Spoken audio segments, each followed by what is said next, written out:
Ja, det er Anders Hesselå og Mathias Skov. Yes. Hvis vi starter med at snakke om Bohrs atommodel eller skalmodellen, der opfatter vi atomet som en positiv kerne, omkredset af negative elektroner. Og den er bygget op på den måde, at elektronerne kredser om kernen i bestemte baner, og de baner kalder vi skaller. Og elektronerne kan altså ikke befinde sig i tilfældig afstand fra kernen.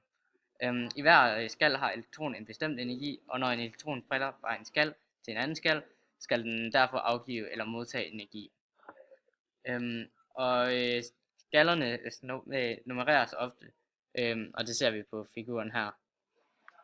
Yes.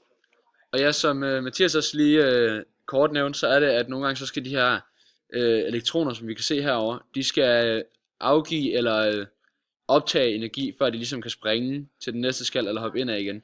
Og det er det, der hedder absorption eller emission.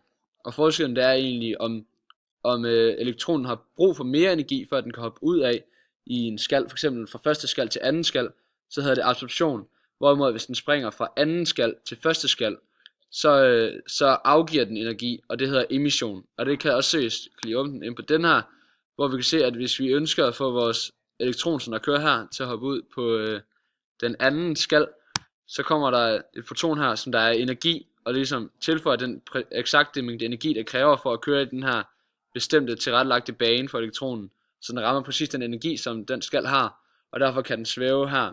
Men omvendt så igen, hvis det er emission, så skal den afgive energi, så hvis vi prøver at få den tilbage til første skal, så kan vi se her, at den afgiver energi, og dermed kan den komme ind i den første skal igen.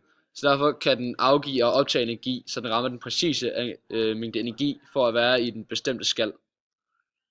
Yes. Og så skal vi også snakke om forskellen på varmt og koldt lys.